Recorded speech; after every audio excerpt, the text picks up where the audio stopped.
Hello and welcome. I'm Jade Scott. This is GrowthRx, and today we are joined by the incredible Kaye Frankcom. Welcome, Kaye. Hi, everyone. Now, Kaye is going to talk to us about the future of private allied health practice, and in particular, the 4 pillars, which is part of an extract of her new book that is soon to be released in September.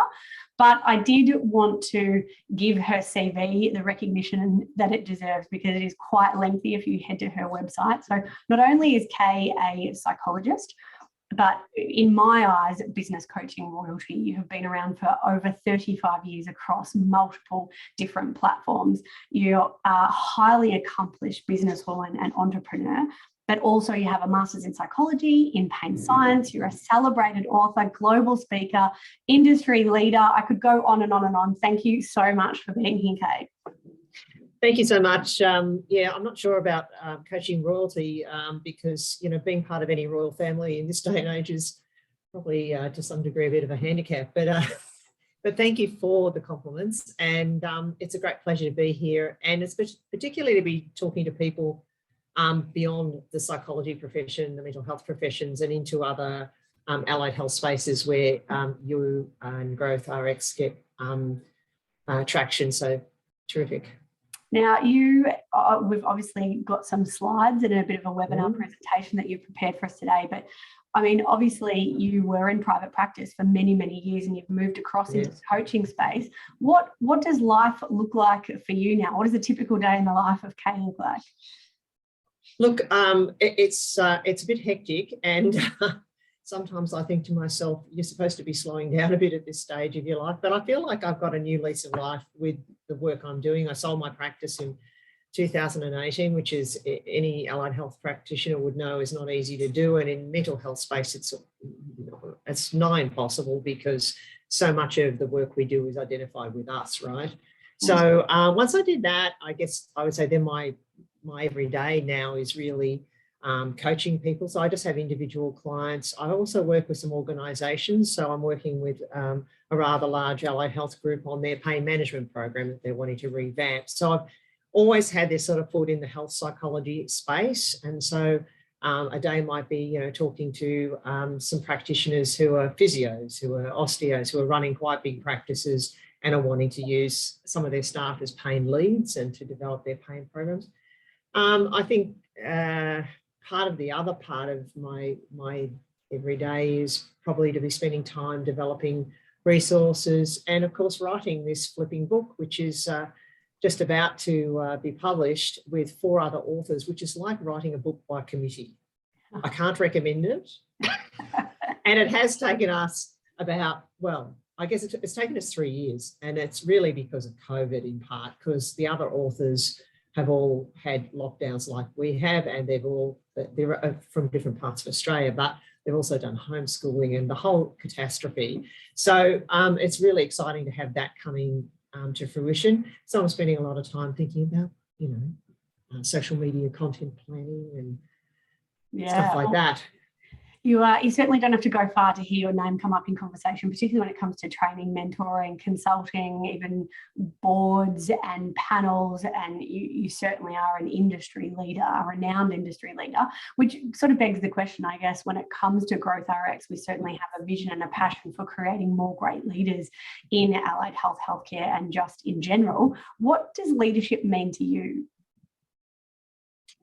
Well, I think in our field, one of the difficulties is whenever you say to somebody in their practice, you are a leader, you can see them go pale and panic, because it sounds so highfalutin, it sounds overwhelming. But frankly, really, it's what we're expected to be doing. We're expected to be able to lead in our own lunchbox, if you like, if you want to kind of have a bit of a joke about it. But for me, leadership is about getting up each day with intent, with a set of values and an objective that you're trying to achieve with people you're working with its clinicians, your clients, a small practice, a solo practice. Half of the psychologists in our country are still working as solo practitioners. This will probably change over time. I'll talk a bit about that. But, I think it's really being able to say, I want to make a difference. And there is an expectation, particularly since COVID, from the community that we are the experts. Government trust us. And they're saying to us, we're relying on you guys. So if we shy away from leadership, we're letting, I guess, the side down in that sense. And you don't have to lead the whole of Australia, but you can lead your own pathway, and you can get involved in whatever it is that is your objective, your niche area of practice. You can reach out, and I guess I'd say, what goes around comes around. And in leadership, as you know, when you do stuff for free, for publicity, for whatever it is, just to get yourself out there. And I know a lot of people have that imposter syndrome going in the back of their head, people won't want to hear what I've got to say. I guess I'd say, that will hold you back, and you really need to step around that, get some help with trying to think about what is it about that is keeping me in this, what I would call a defended position. Let's get out of that. I'm going to defend myself by not putting myself out there. Let's get out there and show people what we've got, because what we've got is important and it's valuable. Yeah, I couldn't agree more. Well said. And I've got so many more questions that I would love for you to extend on, but we might leave those to the end, because I can't wait to hear about this 4-pillar model. You've worked with so many practitioners and business and clinic owners over the last decade that you are a wealth of knowledge in this space, and you have prepared some slides for us. So I will hand over to you now, and as normal, I will try and provide some takeaways and some extra discussion points at the end, but for now we'll let you share your screen and take it away. Thank you. Thank you very much. Okay, so let's just do a bit of sharing.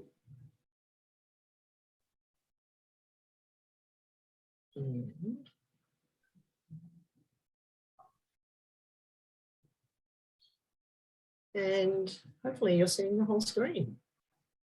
All good.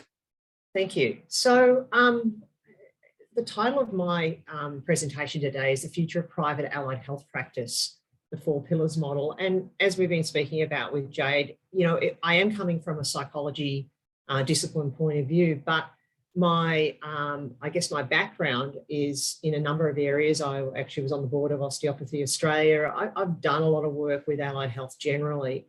So I really want to share with you really what is the private practice model that is the source for success, and to talk a bit about this thing called post-traumatic growth, which I believe is what we're going into at the moment. And some people might say, well, aren't we still in the trauma of COVID? Yes, that is probably true as well.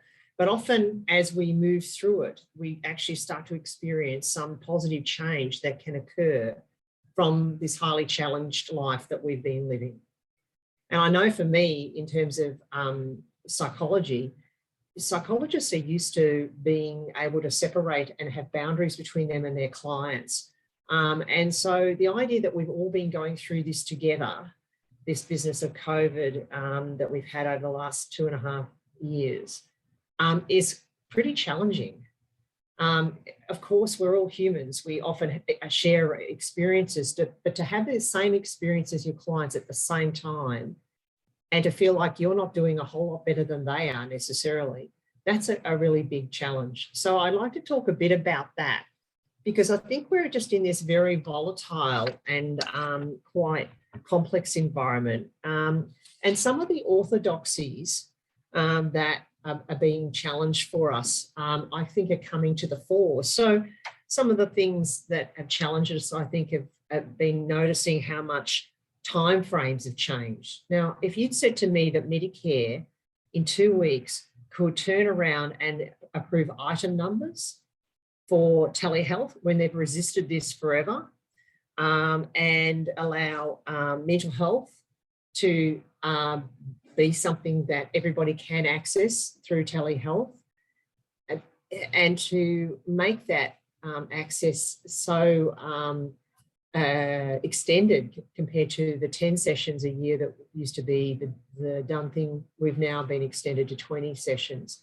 I know that telehealth has been very difficult for physical therapies, and some have adapted and some have found it tough.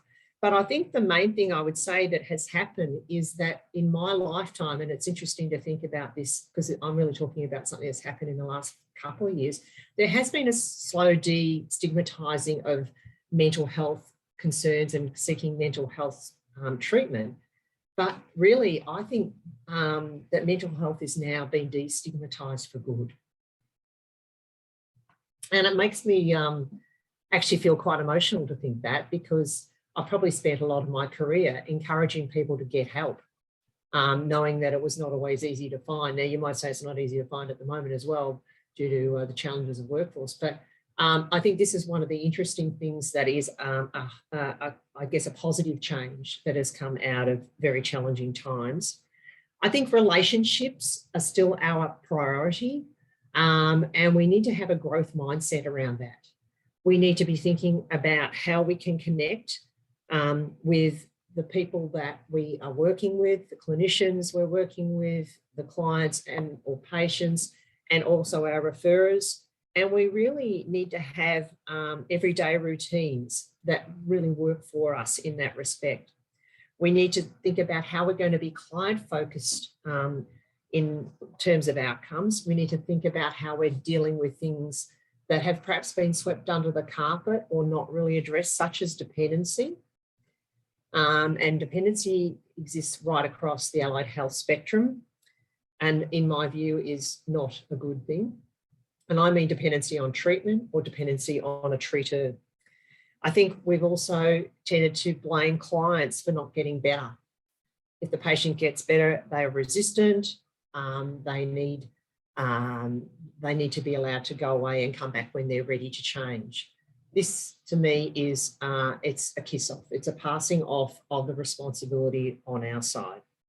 I think one of the other things that is going to change in this post-traumatic growth space that we are moving into is actually training and supervision traditions. So the traditional idea that we all sit at the foot of Buddha, this is my analogy, and we listen for enlightenment from a mentor, a senior practitioner, a lecturer. I think that is done and dusted, frankly. And I think what we're now seeing is this idea that we need to really be engaging in something called deliberate practice. So instead of thinking theoretically, being, I guess, in a position where you're not you might in a number of therapies start treating other therapists in training to start with, but certainly in psychology, there is this whole waiting game before you actually get to actually work out, am I actually any good at this? And deliberate practice is something that allows us to create our own evidence with our own practice and to become more effective with interventions, particularly ones where relationships are, I guess, the barrier, or sometimes they are the conduit to a positive outcome. So if you're interested in deliberate practice, if you Google it, you will come up with a whole lot of stuff on it. It is probably, as I say, the way of training for the future. But effectively, really what it's about is being able to have an opportunity to have in front of you somebody who, for example, via a video, who is demonstrating some kind of emotional experience like anger. And then you have, between 3 and 5 seconds to respond to that actor who is doing that on the video. And then you can review your own response, and you can do that as often as you like. You can share it with a supervisor or mentor. It's just really very specific to the practice of practice. So that's where we're going with that. And I think we also need to think about how we are gathering evidence of the effectiveness of our own practice. So this is outcome measurement I'm talking about.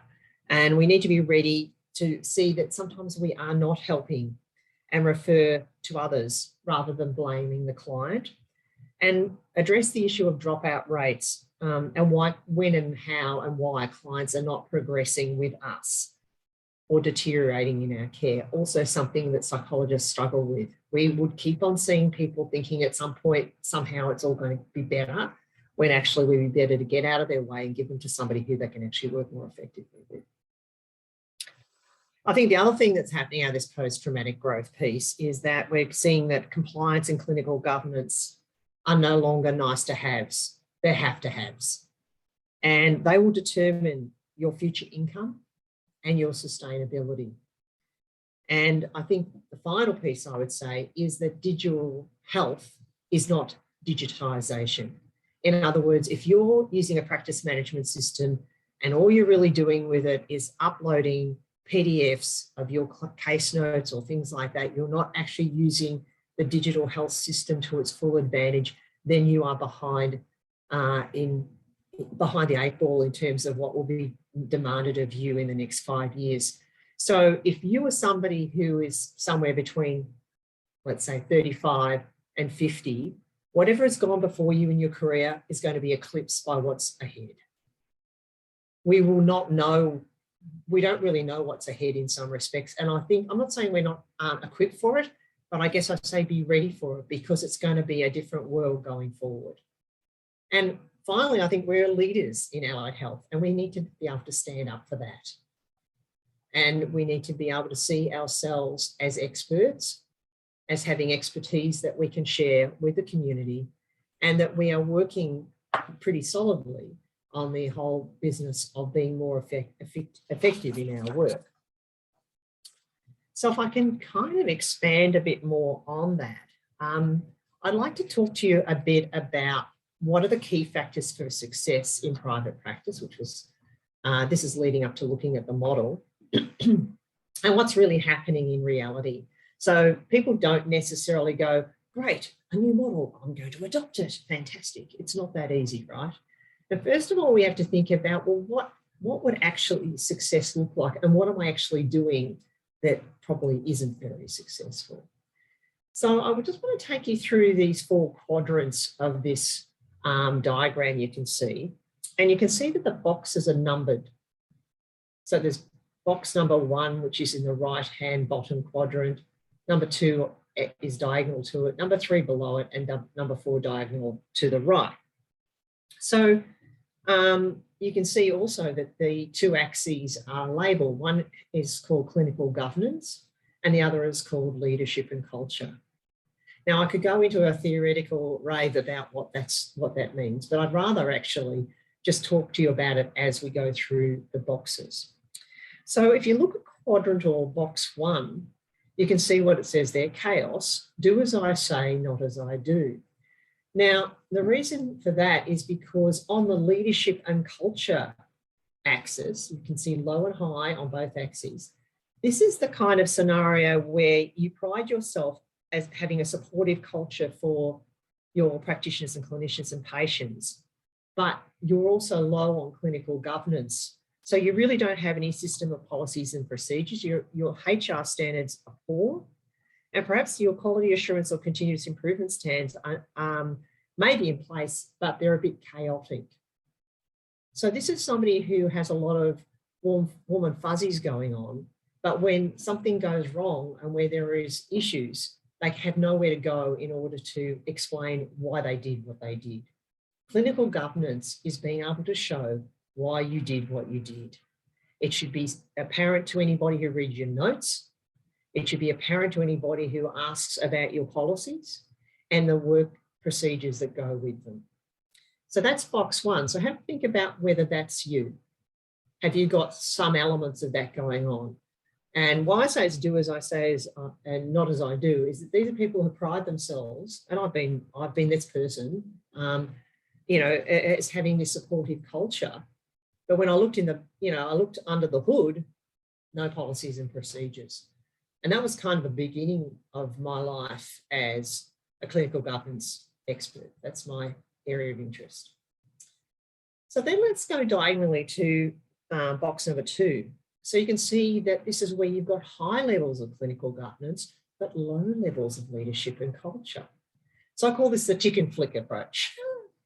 So if you've got a high level of documentation, policies for everything, handbooks, reams of forms and information overload for patients and clinicians, you tend to have this tick and flick approach. And these documents tend to mean little, but are often just used as a rubber stamp. They don't prevent dropouts. They don't prevent poor outcomes for patients or burnout. And this is the box that you live in when you have no strategy, no plan B if there are changes in our sector, which I would argue are coming, because we're going to be in economic difficulties going forward, I think, for some time. And we need to be thinking about what government's going to do about that.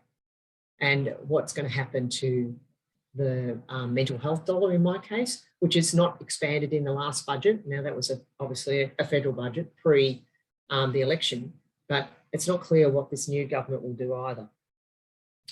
So then when we go down to box number 3, we can see this is the low leadership and culture box, and also low clinical governance. So this is the laissez-faire or hands-off kind of approach. And there's a lot of complaints and a lot of bushfires that you spend a lot of time putting out. So every day there's a call from the office saying there's an issue with the patient, an issue with the clinician, an issue with billing, an issue with the advice from regulators, and so on. So this is really a difficult place, but again, a lot of people live in this place. So often people delegate by email, or they communicate by email. This is the leaders, the practice leader, and says things like, I can't ask them to do that because they're contractors, and sort of has this low commitment to enacting a culture of effectiveness and difficulty supporting that. And often manage complaints from clients and clinicians on a one-by-one basis. N equals 1, and it's just Groundhog Day on a regular basis. And then let's go to box number 4, which is where I'd like to think you will be thinking about trying to live in that box. And that box is where you see high levels of leadership and culture, and also high levels of clinical governance. We can see that this creates high levels of sustainable systems, both business, client focus, clinician focus, and an overall strategy that is driven by leadership and measurable culture KPIs, that you can achieve business success and satisfaction. And you're also prepared for what is to come and have your team on board with the overall practice ahead. So I hope that helps you with thinking about, where do I sit in this future space?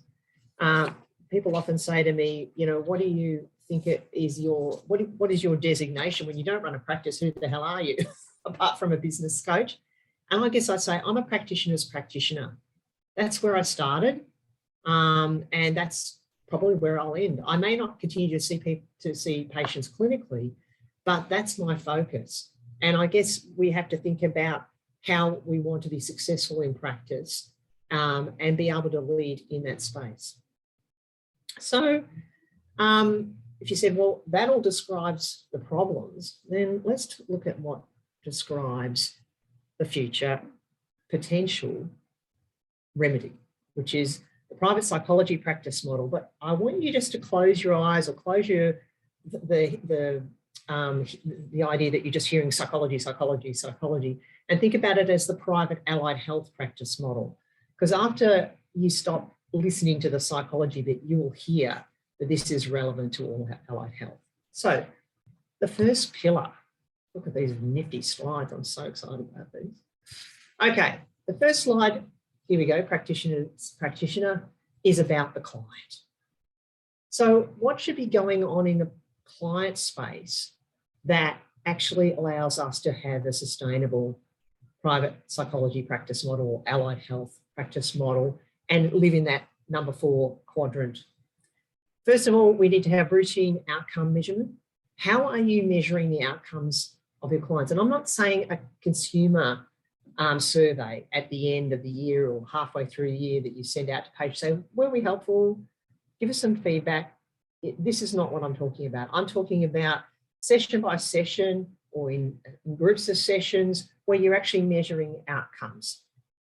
And the other piece, this is doing its own thing. It must be set on a timer, sorry about that. The treatment effectiveness and therapeutic relationship is measured, and I can talk a bit more about that. The next is about the therapist. The next pillar, deliberate practice, which I've spoken about, and a system of client outcome focused professional development activities. So, and the importance of supervision, which does not exist in the way it exists in my profession, in other professions. In fact, I think mentoring is done quite poorly in many professions. I'm not saying psychology is marvellous at it either, but I think we have a better handle on it. The third pillar is the overall practice. Even if you're a small practice, Are you sure that everybody is performing what I would call evidence-based practice? Are you retaining clients? And do you have a continuous improvement approach to the practice? Are you reviewing your policies and procedures? Are you making sure that what you've got on your website, what you're putting out there, the way you're interacting with your clients, with your referrers, is this continually under review? Do you have a reporting process that allows you to look at that? So that you're continually saying to yourselves, we can always do better. There's always feedback we can get, and there's always ways we can do better. And the fourth one is the business pillar. In this one, we're looking at clinical governance, which I've spoken about, which is policies and procedures, but it's this bigger business of compliance, and it's about risk management and safety for the clients, for the practice, and for the clinicians. It's data. Pay attention to the data. Many practice management systems and other types of databases around will allow you to gather data. And this is really in order to look at growth, if that's your aim, but certainly sustainability. So how would you know whether what you're doing is doing any good?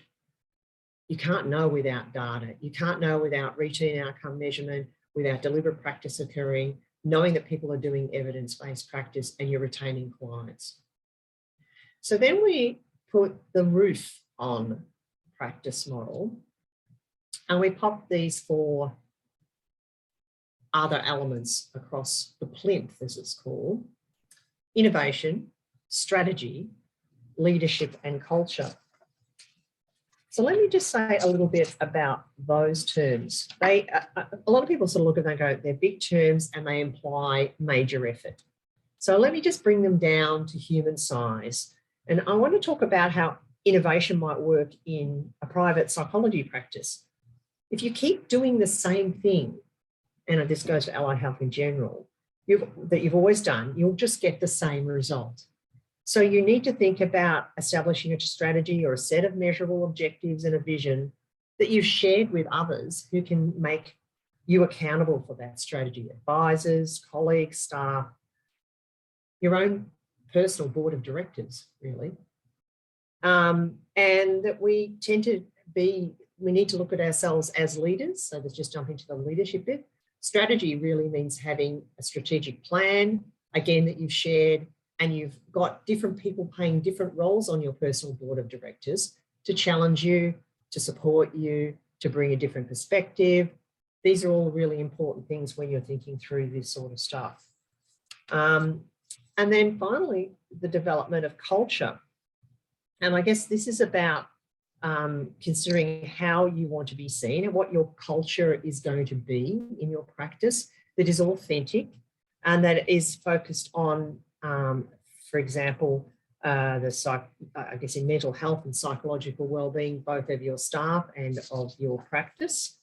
And I think it's really thinking through how you want the practice to appear. And I spoke a little bit about some of the issues that concern me at the moment.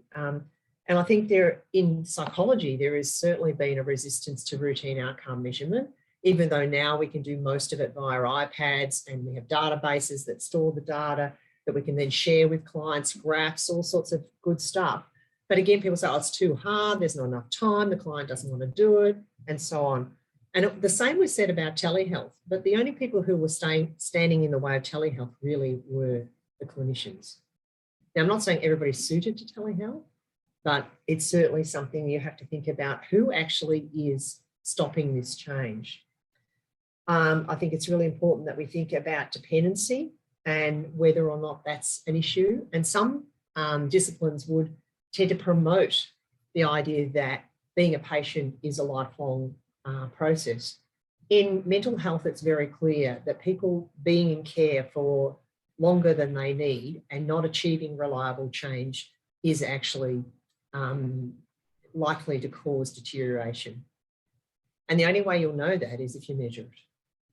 But these are the clients who stay on, come for their 10, their 20 sessions every year because they're too scared to leave, but they're not actually necessarily getting helped. They've been helped as much as we can help them a lot of the time, And we're not able to have the conversation because we didn't have it at the beginning. We can't have it now to say, actually, I've probably done all I could do here. I think you're good to go. How would they know they're good to go? How would you know? You would need to measure it. So these things need to be instituted across a practice. Digital health is here to stay. We need to be compliant. We need to think about administration, documentation, how we're doing those things. But there's a lot of things, I guess, in my view, that haven't really changed in some ways in private allied health practice. And they are these. Effective, competent treatment is what will get you work. If you don't measure it, it didn't happen. And you can't do this work either clinically or business-wise without support, advisors, or a coach. And working on the business and working in the business are really two different things, and we need to differentiate them. Being an allied health practitioner is a great career, and it has its moments, like most. But I think there's a lot of very positive things ahead. I look forward to hopefully hearing of the positive things that my profession achieves, but also yours. And I think we have to move away from a reactionary model and be able to move forward into an environment where we have a plan. So I hope you enjoyed that presentation. Wonderful. Thank you, Kaye. If you could see my piece of paper in front of me, it is full of scribble and lots of little notes and those sorts of things. But thank you for taking the time also to break it down. I think there's so much that we know as clinic owners and leaders that we need to do, but sometimes it can be quite overwhelming. So the concept of the pillars and actually seeing it in a process that's easy to digest makes it less overwhelming. So I'm sure that there's many people that as clinic owners who share that sentiment right now. But I did want to extend on a couple of things. Obviously, there's so much there and we're not privy to being able to read the book and have it in our hands at the moment. But soon will be. Yeah. But I do work ongoing with so many clinic owners who are passionate and dedicated and hardworking. But more than anything at the moment, I feel like a lot of them are just surviving. And in particular myself, and I put myself into this category, responsibility fatigue for me has been crippling, and it has sucked the life out of me in the last 2 years. For somebody who was a very inspiring, energized and dedicated leader, I felt like my bucket was full. And then you kind of throw COVID in the mix. And I know that you talk about this concept of post-traumatic growth, which I certainly share with you because I think it is so important. What do you say to those clinic owners out there who are, I use the word suffering because I feel like many are, and also dealing with the challenges of this resignation epidemic that's upon us and these huge allied health staff shortages and people who aren't necessarily satisfied in the workplace, not because of the culture and the environment that you've provided, but just because of the current economic climate and the disruption that we're seeing just in our lives and our human fundamental needs. What, and I don't expect you to sit at the bottom of Buddha, like you told us, and have all of these answers, but hope is the only thing that we have now. Is there an end that's come to this, or do we miss? It's just this new normal that everyone's been talking about. Is this the way that it is now? Is this what can you say? Where do you see the next 2, 3, 6 months for clinic owners and practitioners in regards to this responsibility fatigue that we continue to carry? First of all, I think that the responsibility, we need to differentiate between responsibility and authority. What have you got the authority for and what are you responsible for? And I think sometimes what happens is that we overstate our responsibilities and then mix it in with the idea that we're an authority on everything and we have to be in charge of everything and deal with everything. And a lot of the time, what you see in allied health practice is that the practice is surviving because the principles of the practice are propping it up. And they're the ones feeling the responsibility to make make the wages bill every fortnight. They're the ones who feel the responsibility to the patients, to the practice, to the admin. And a lot of the time, I guess I see the question is, you're also probably holding too much authority to yourself. You need to think about, it might be about delegating, but it also might be about where are you best situated and how are you going to bring other people along instead of having this very flat structure that most of us have. We're actually, I think in some ways, we're probably about 15 years behind the GPs. And we are private practices, just like GPs. And I'm not saying we all want to evolve into being like GPs, but there is something in the way they run their practices that we need to think about. If we don't want to go down the path that they've gone down, or we want a different path, then we're going to have to make choices. And we're going to have to think about the contracting model, maybe a hybrid model of, a foundational basic wage and then incentivization. Is it sustainable? What's the feedback that's coming back to us about that from our clinicians? And to think about just what exactly is going to make this work and what do we have authority to drive? And authority, a lot of the time, people feel like I have to have full responsibility for their work in order to tell them what to do. Like I say, authority is really about influence. And it is about whether you're authentic in your influence and your authority with people. And this is the do as I say, not as I do story, right? And it's also, if you go around saying things like, I didn't go into psychology to become an IT expert. I didn't go into psychology to be writing policies and procedures. I said, well, good, go and work in a hospital, see ya. This is a small business, by and large. It's small to medium-sized businesses we're talking about, and you need help and you need support. And you need to basically go back to basics and look at your sustainability financially. And a lot of the time what's happened is we've hung out our shingle and we just started working. Work. And then we got to a stage where we went, I need to hire someone. We hire people. And you know how it evolves. It's evolutionary. And the fact of the matter is COVID is the revolution that we probably didn't ask for, but we need to change the way that we're addressing this over-responsibility problem and how it's burning us out, because we're trying to be compassionate to everybody and compassionate to ourselves. But as we've spoken about before, sometimes, James, we need to really bring in this empathy idea, which I love the way you talk about that. And we need to be thinking about how can I be empathic, which is a much more limited and boundary-driven approach. We don't go around doing everything for our clients. So why are we doing everything for our practice? Why aren't we asking for help? Why aren't we bringing our team along with us? That's really the question. Yeah. And it is, I think it is, I sat down with my executive leadership team last week and I just said, thank you so much. I feel like I have an incredible team sharing the responsibility with me, and you have done for the last 2 years.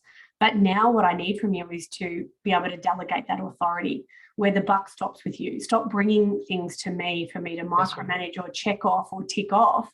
If I give you a role, I want you to execute from start to finish and be accountable for that result without it falling back on me. And that's the next steps for us. And that's what I know, knowing, I think one of our greatest strengths is really knowing our weakness. And for me, it was that I felt like leading by example as a leader is what we should do. But now I don't want to know. I don't want to be CC'd in emails. They are totally competent. They are consistent, and they, deserve this authority within the workplace. And I think that's moving from that shared responsibility to the delegation of authority. I certainly agree with you there, definitely. But I think also what you're talking about is if they're not competent to do it, then there's something happening in the leadership that hasn't been achieved. You need to go back and look at that. And if they are still not prepared to take on the idea that they can be authentic and can be authoritative themselves, and they keep coming back to you to check, then there's something going on in the way they see you. And look, I've been guilty of this. When I sold my practice, I had 16 psychologists working for me. 4 of them could easily have bought the practice in a heartbeat between them, and I would have stayed on and supported them for however long it took, but they didn't want to do it. And I think there was a few reasons why, but one of them was they probably looked at me and went, she's been working 60 hours a week for the last 5 years. I don't want to be that person. So, you know, and I had to face that I had created an unsustainable model, which, yes, I got the business to a stage where I sold the practice and I sold the real estate, because I owned that with my husband as well. And I had somebody come along who just took it and went, yay. But, you know, I think I burnt myself out and burnt out those women. 2 years later, 4 of them went round the corner and set up a practice. And that's because they felt it was their time, and good on them, and they're doing a great job. But it also was a bit of an indictment to me that I thought to myself, it's interesting that they didn't really see that everything was, I thought, tickety-boo, but the culture was probably wrong for them to take over, because, of course, they were 10 years younger than me. So they were a different generation. I'm the last of I'm at the end of the baby boomers. And, you know, I've employed millennials. I've employed people I could be their mother. So some of them I'm getting to the stage I could almost be their grandmother.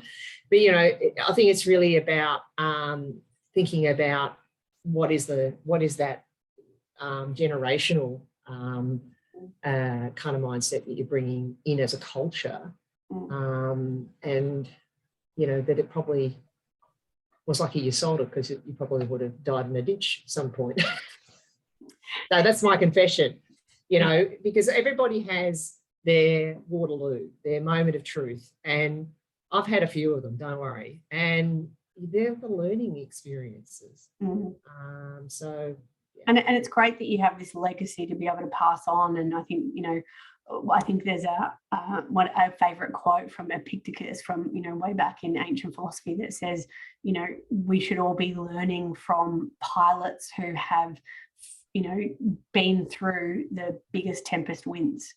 And I think, well, you know, learn or find somebody to learn from. This is what mentoring and coaching is all about, is that you don't have to go through these storms yourself to be able to learn. You can learn from other people's mistakes and therefore speed up that process. I think that's kind of what it's all about.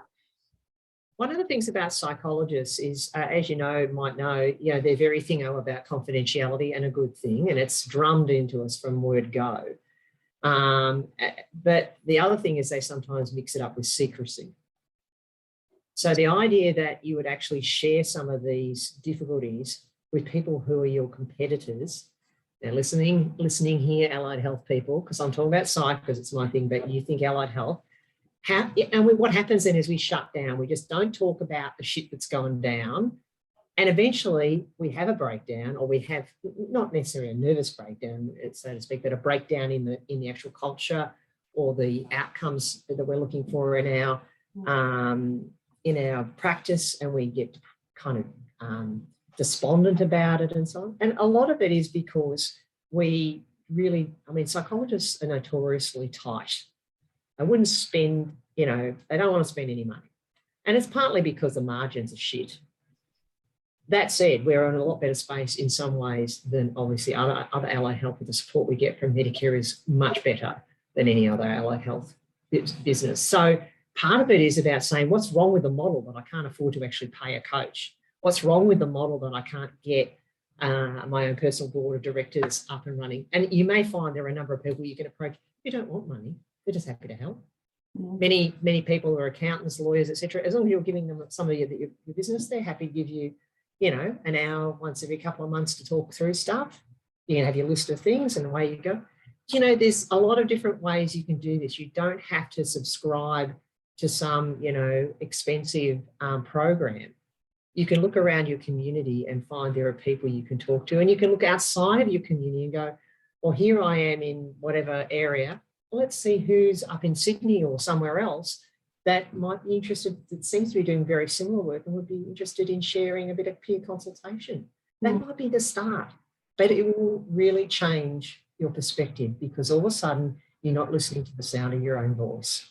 And it's quite lonely going, being a clinic owner. I think that's what I love most about the hole in this space that I felt I could fill with GrowthRx and the GrowthRx community was learning from so many other allied health professionals.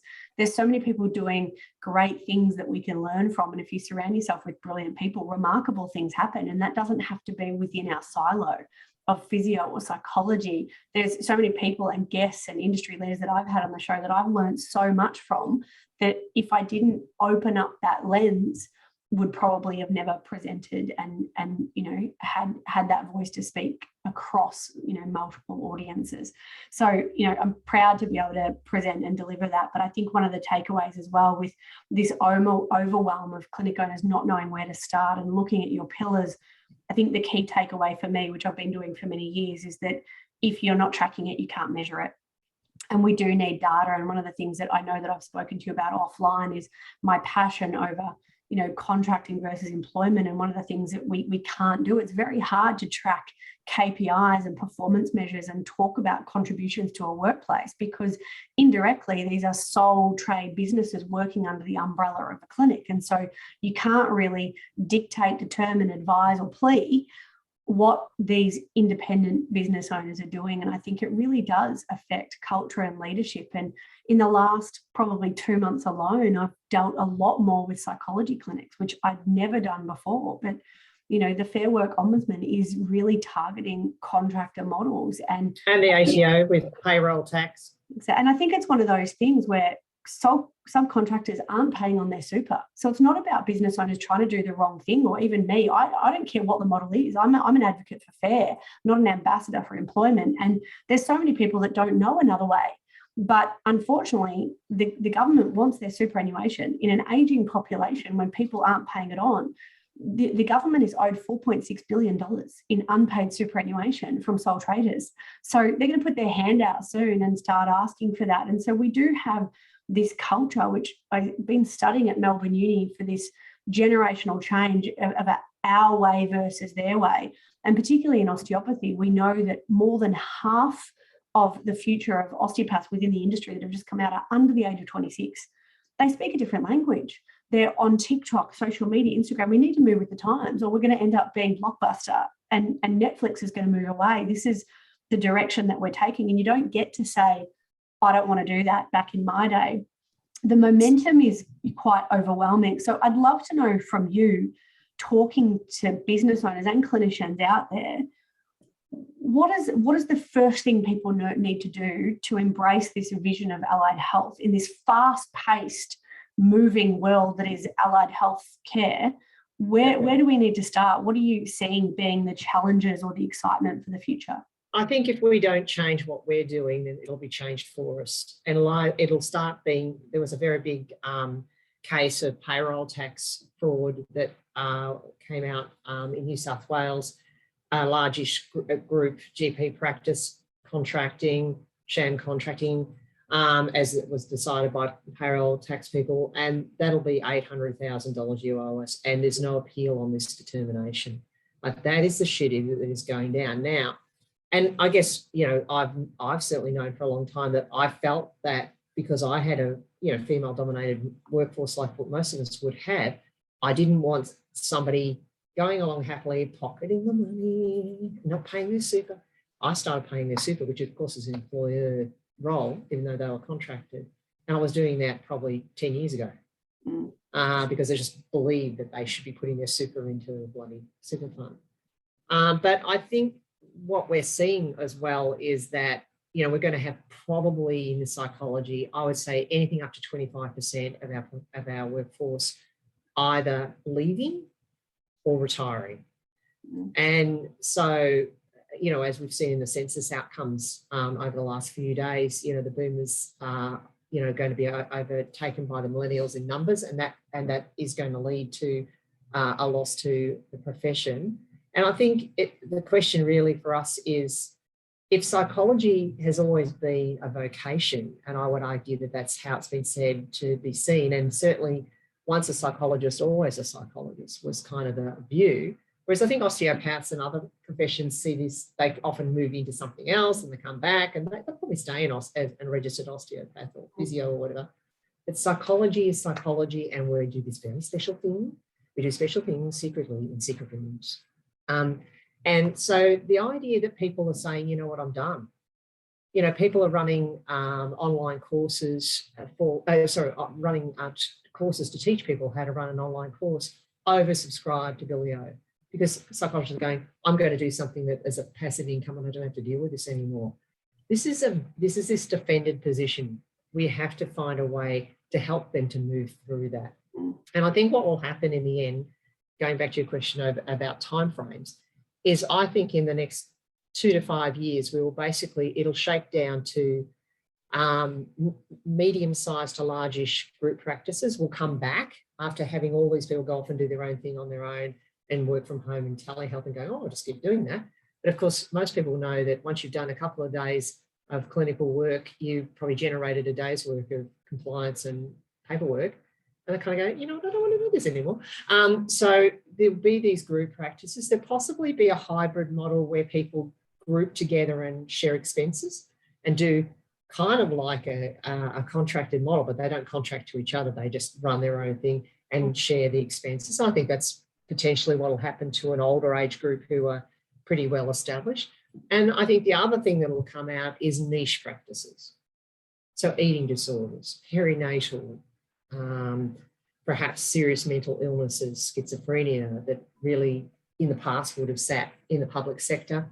There's going to be, I think, some changes happening in that space. And I think one of the things we've just got to think about is where do we want to position ourselves? And you need to look out and go, what's in all these reports, particularly in mental health, there's been a lot of them, Productivity Commission, Royal Commission into Bloody Mental Health.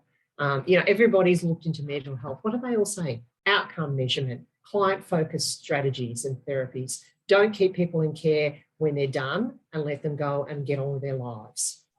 Yeah. You need to find a way to not create that dependency because we can't afford to have people in care for the rest of their lives. This is not some kind of sitcom from, the 1990s in New York where everybody had their family psychiatrist. We're not doing that. And so I think part of it is us saying, okay, we're hearing the messages and the messages are all out there. They're coming through from the professional associations and from government and people like me. And just saying, okay, I get it. It's going to have to change. What am I going to do? Where do I start? I said, start by not just sitting there going, oh dear, oh dear, oh dear. And bring someone, talk to somebody, go to your peer consultation group, go to some courses and treat running the practice like you treated learning how to do therapy. It's just as important. And put some PD into that instead of, going and doing the next blingy thing in professional development land. And I love these big issues that you raise because, ultimately what keeps us in a position and what maintains staff retention is actually speaking the language of what makes us happy. And the new research that I'm about to embark on will do some data collection for what motivates people in the workplace, whether it be money. And from the data that started to come in, only 17% of allied health professionals have a primary key motivator that is financial and money driven. Then there's meaningful service, obviously, which sits much, much higher at about 33%. And then we've got recognition from peers, validation from mentors and bosses, professional and personal development. Then there is autonomy and freedom and work-life balance. I'm tracking all of these measures and some of the data that I'm getting, which I can't wait to actually deliver back to the wider allied health community. It's going to be part of a free web app that will be released in about a month's time. So I can't wait to run some of the data, and then eventually my hope is to come up with an algorithm that will actually help people determine what their key motivator is, so that they can actually voice this in the workplace rather than have or assume that your business or that your boss is a mind reader and knows that you want a pay rise. It might be that you want money invested into professional development or a day off to take a course, but we make so many assumptions of what makes people happy. I'm hoping that this evidence and this research will actually clear that up and really show and outline people to have a voice of what keeps them happy in the workplace. So I can't wait to deliver that as well and work and continue working with you outside. It's been an absolute pleasure connecting with you, but that's for myself. Now, how can other people connect with you? How can they find you? Obviously, I will promote your book into the group as well. Thank you. Ready. But how can people touch base with you if they had more questions for you beyond this session? Please do not ring my mobile phone. No, I'm only joking. I would say we spend a lot of time, don't we, picking up phones. Yeah. Kaye at kayefrankcom.com.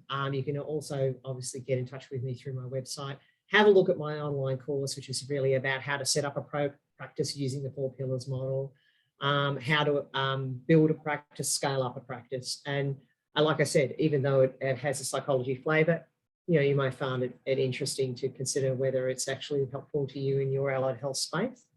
And yeah, we're pretty excited about the book and looking forward to launching it in September. Well, wonderful. I can't wait to touch base with you again soon and hopefully do some more work together and do some collaborations in the leadership space, because we need so much more of that. But thank you for today. Thank you for your time and thank you for your insight. Thank you, Kaye. Thank you.